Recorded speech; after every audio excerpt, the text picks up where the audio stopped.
Hi again, guys. Sticky Stella here to read The Mighty Miss Malone with us today. She just had to sit on my lap, so hopefully she behaves. Also, Mr. Keller wanted to make sure that I told you guys that he said hello, so hello from Mr. Keller. Alright, if you remember where we left off last night, are you going to be like this the whole time? We have made it to part 2 of The Mighty Miss Malone. And again, I'll read for you what it says here about part 2.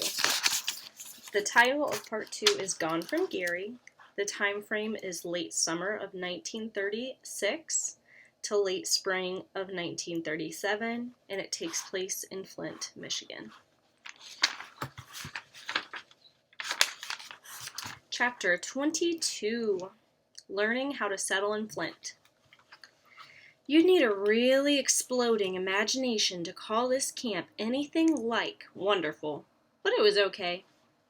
We asked the first person we saw how we should get a place to stay. He said, look for Stu, white lady with long gray braid. She's at a crick. Stu was leaning on the stick by the water. She saw us and limped over. She stuck her hand out. My name's Donna Stewart.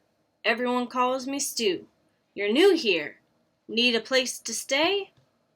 We introduced ourselves and Mother said, my mother-in-law lives in Flint, and since we got here so late, we thought we'd better stay. The woman said, there's plenty of room and you're welcome to stay as long as you need.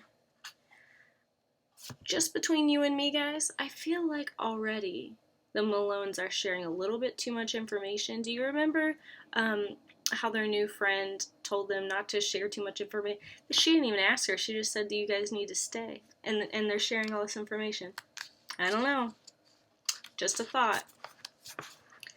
Jimmy said, it's not going to be long. Mother tugged at her earlobe. The Malone signaled for stop talking and start listening. She said, my husband is going to be here in a bit. She started to realize, didn't she? Jimmy was confused, but had sense enough to keep quiet. Stu said, fine, let's find you a place. So we followed Stu along one of the trails that led back to the fire. She and Mother walked slowly ahead of me and Jimmy. I twisted my ankle on a root a couple weeks ago. Gotta watch where you're going. This is your first time staying in a camp. Mother said, is it that obvious? Stu laughed, painfully. Jimmy whispered, dang, see what being seen with two soft little cream puffs like you and Ma has done to my reputation? I slapped his arm. Stu said, where are you from, if you don't mind me asking? Here it comes. Mother stuttered around for a bit before she said, Lancaster, Pennsylvania. She was very bad at lying, which is a good thing, I guess. Mr. Keller would say the same thing about me. When we play like board games that involve bluffing, oh my goodness, I'm terrible at it. It's awful. Jimmy nudged me. What? I whispered. I'll tell you later. In camp, people said hello to us, then came up to Stu to say things like, and you know we've asked him 3 or 4 times to stop and nothing's been done. My husband is about to take matters into his own hands and no one wants that. Or, sorry to disturb you, Stu, but have you heard anything on that job? Or, thank you so much, Stu, we owe you big. Or, anyone going in the post office tomorrow? She was patient and kind with each person. Jimmy said, wow, Stu, it's like you're the mayor or something. She laughed. Well, let me know when the next election is so I can be sure to run again. Sure not to run again, sorry. She walked us toward the fire.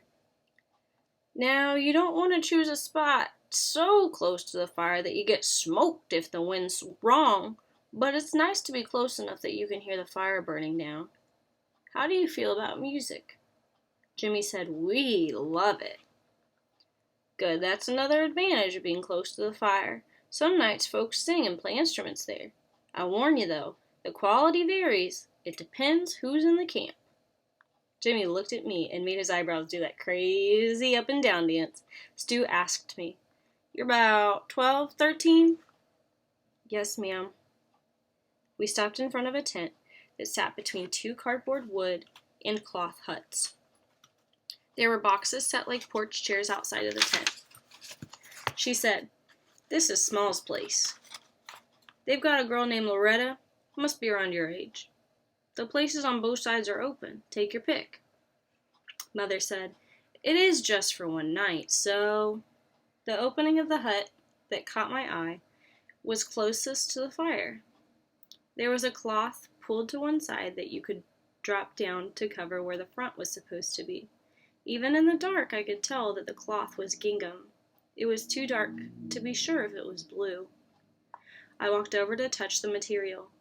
It was a little dirty and a lot stiffer than Mrs. Needham's dress, but it was still beautiful, and it was blue.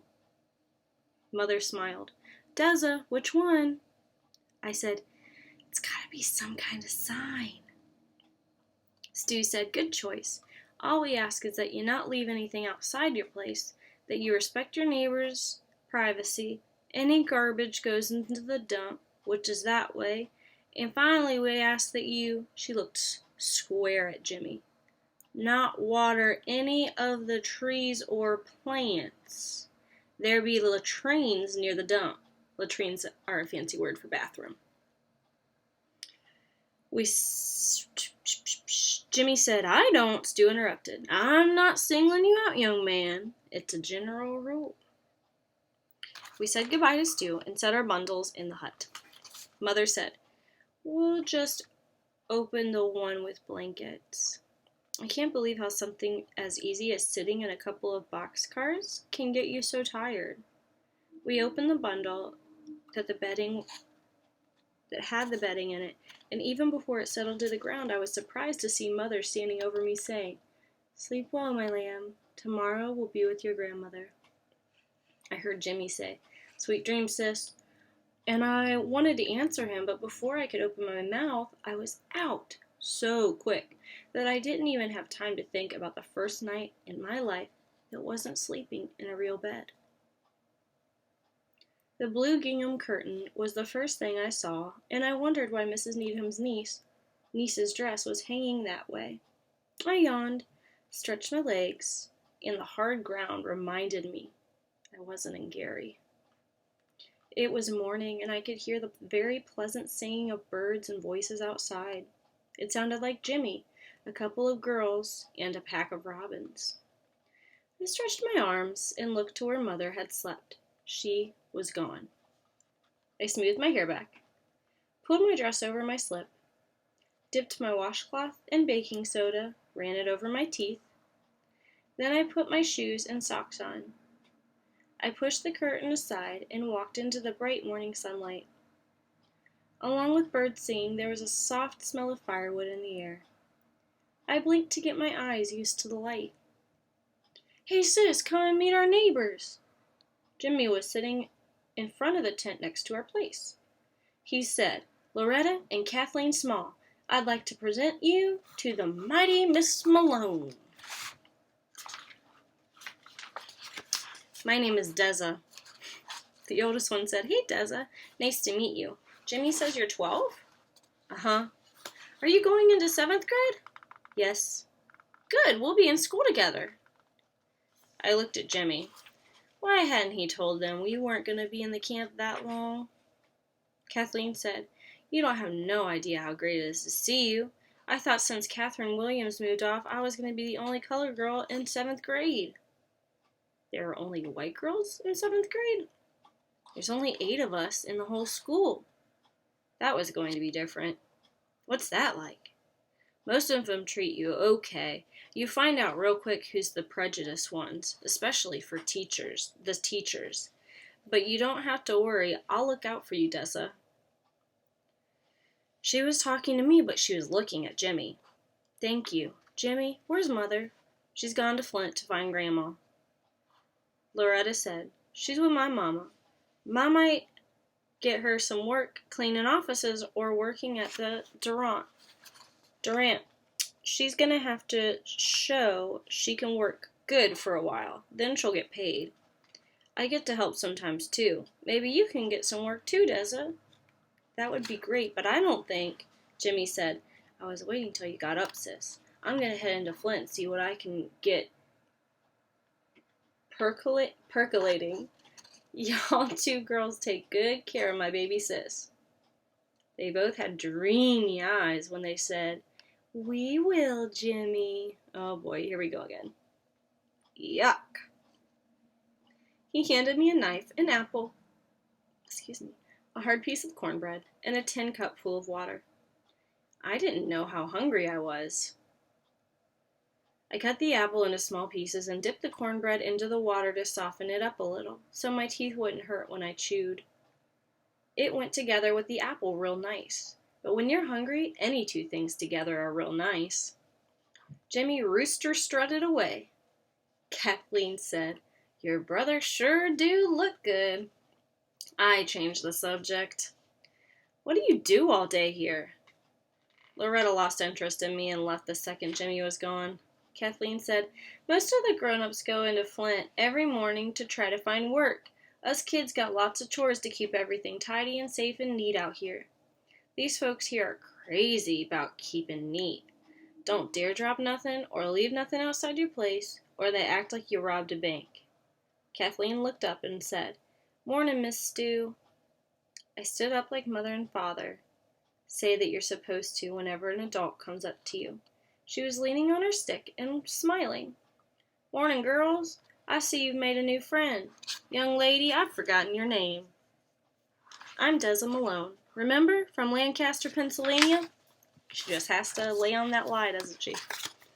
Sit, Miss Malone. Have you been explaining to Deza how we do things around here?" Kathleen said, "I was just fixing to, ma'am." "I'm making my rounds. Come with me, Deza. You can learn a little about the camp." I went even though we weren't going to be here long enough for me to learn anything. Enough for me to need to learn anything. We started walking along one of the trails. You ever seen a camp before, Deza? There was only one in Gary, but only about 3 or 4 families lived there. This place is huge. It is, and that causes problems.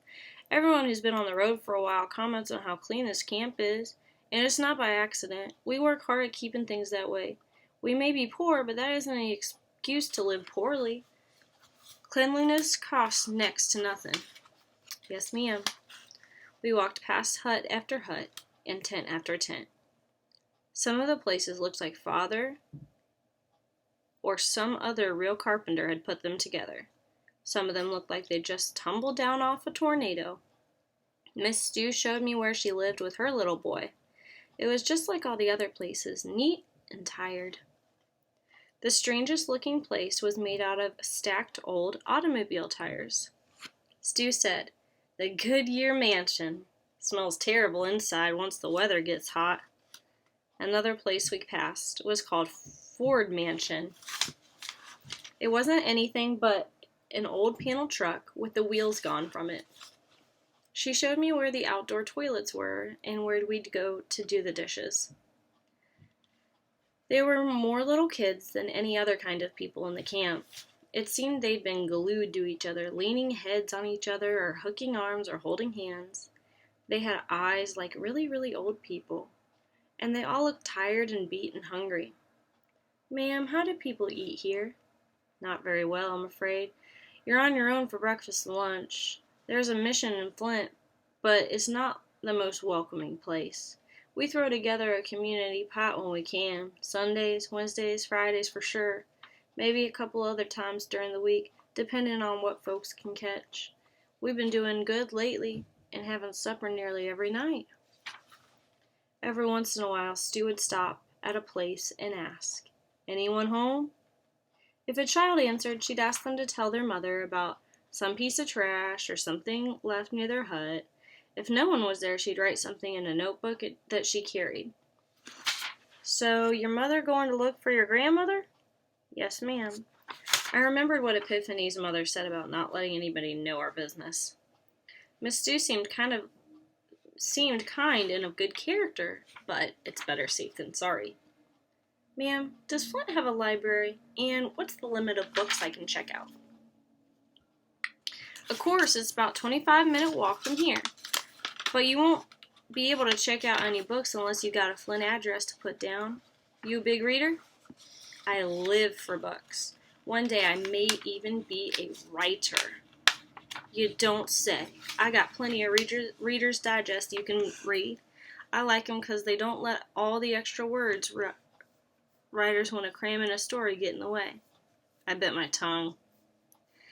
After an hour of walking and listening to a million different complaints from 1,000 different people, we had circled back to our blue gingham front door. Deza, I hope you're able to get with your grandmother, but if you do need to stay here for a while, it will be a pleasure to get to know you better. Stop by my place later and I'll have a couple of digests ready for you. Thank you, ma'am. My mother was inside the hut, lying on her side, asleep like a baby. I pulled the blanket over her, and her eyes came open. Deza! Oh my goodness.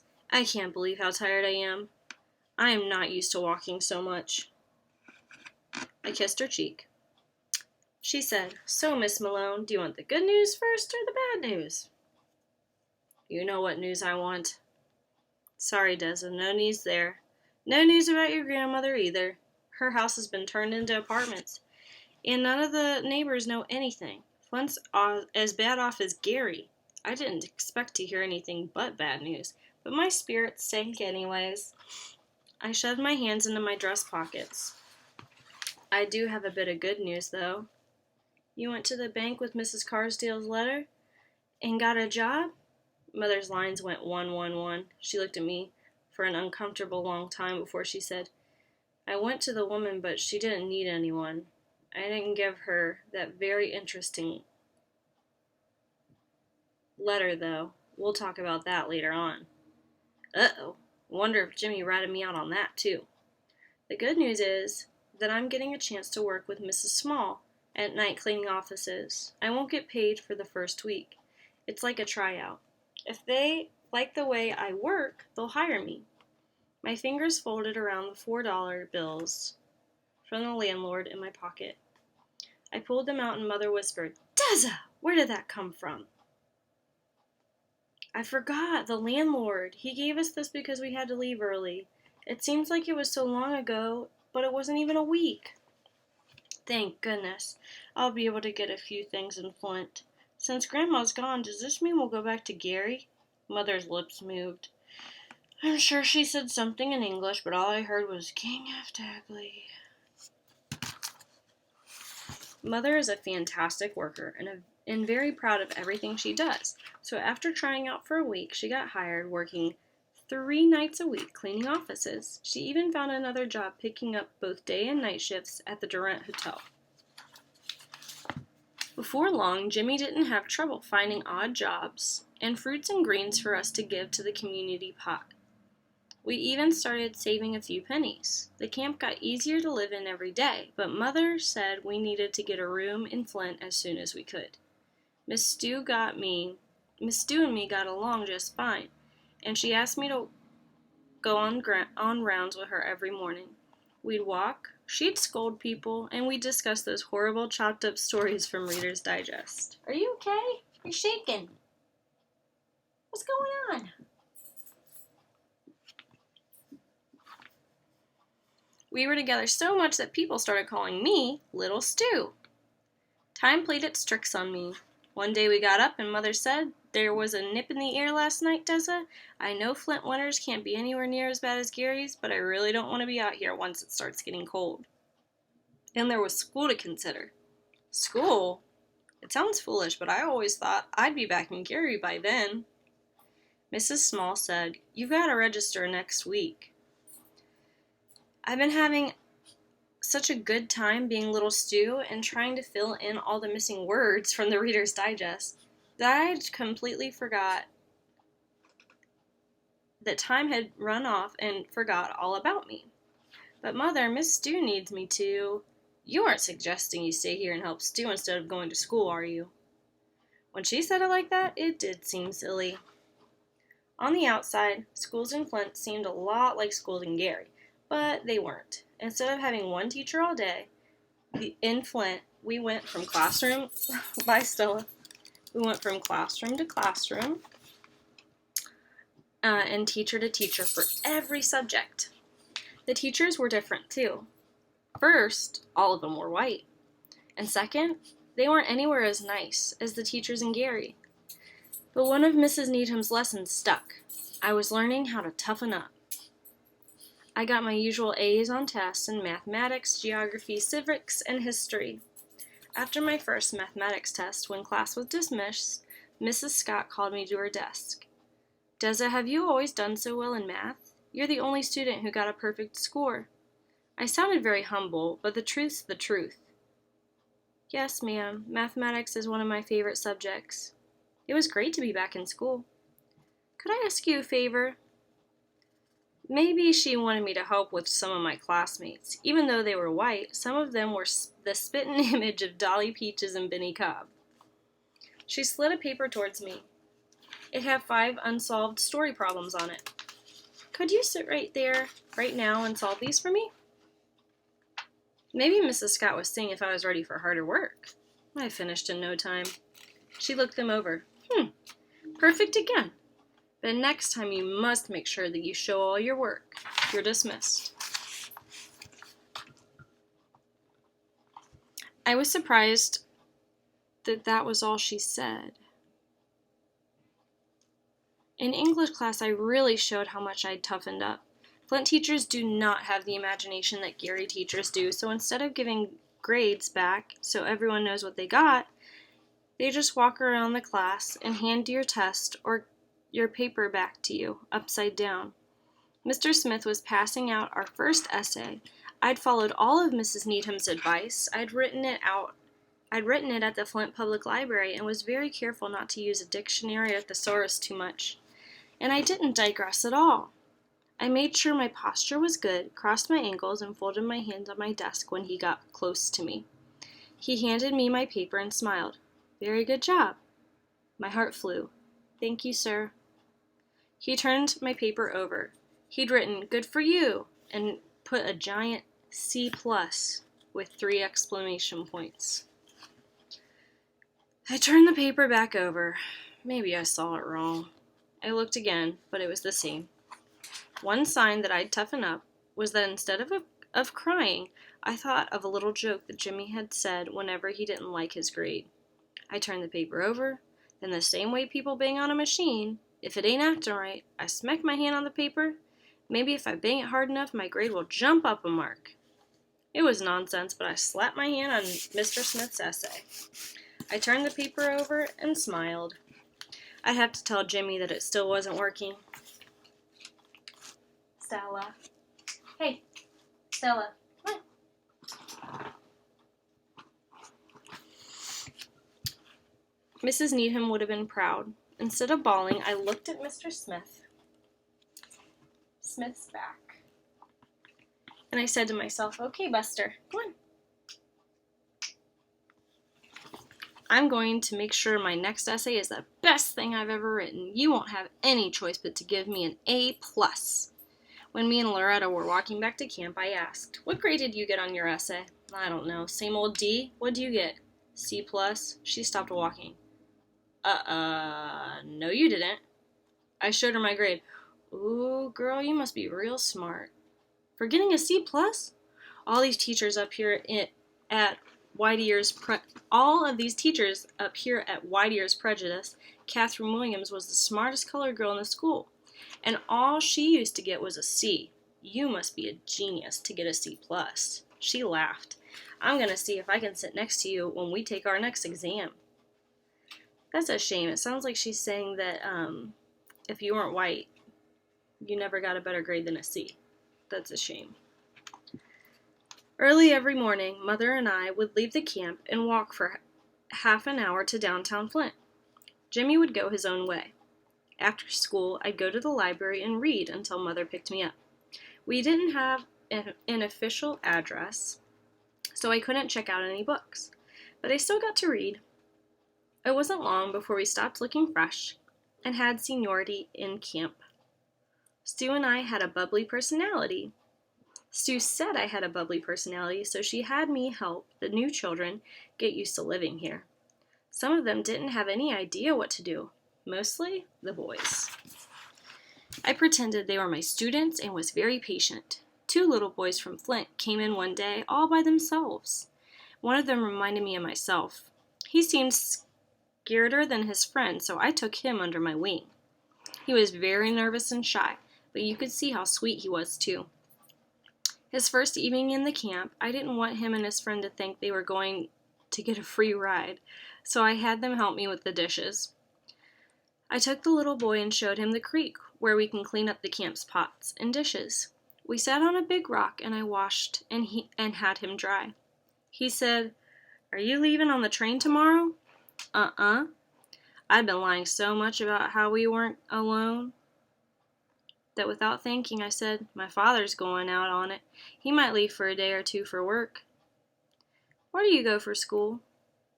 "Well, Mother says I might have to keep going here in Flint at Whittier." The sad-eyed little boy said, "I'm hopping the freight to go west. Me and Bugs are going to pick fruit." "I wish you 2 well." I'd hand him the dish after I'd washed it, and when my hand touched his, he'd start blinking a lot, and he would get twitchy and fumble the cloth when he tried to dry the dish. After a while, I started touching his hand just to make him squirm, and squirm he did. He counted softly. 1, 2, 3, then blurted out, "I'm not afraid of girls!" I laughed. "You aren't?" "Uh-uh. I even kissed some in the home." "Really?" "Yep, I got 3 kisses." He held up 4 fingers. I looked up at the moon. It was huge and yellow and yolky. "Isn't the moon lovely?" I looked back. The little boy had closed his eyes, puckered his lips, and leaned in towards me. I started to slug him. Just an arm punch. But looking how sad he was made my heart melt. He was all alone except for a person named Bugs. What else could I do? I kissed his forehead 3 times and said, "Kisses, kisses, kisses, make you stronger." He blinked 6 or 7 times, and when his eyes came open, he looked lost and befumbled. I put his hand in mine. The harmonica man started playing Shenandoah. "Do you know that song?" His head was wobbling back and forth, and I wasn't sure if he was saying no or if he was getting ready to swoon. I said, "It's about an Indian princess who hasn't seen her husband for 7 years. I sang a little. He said, "You sing beautiful." Wow, he was befumbled.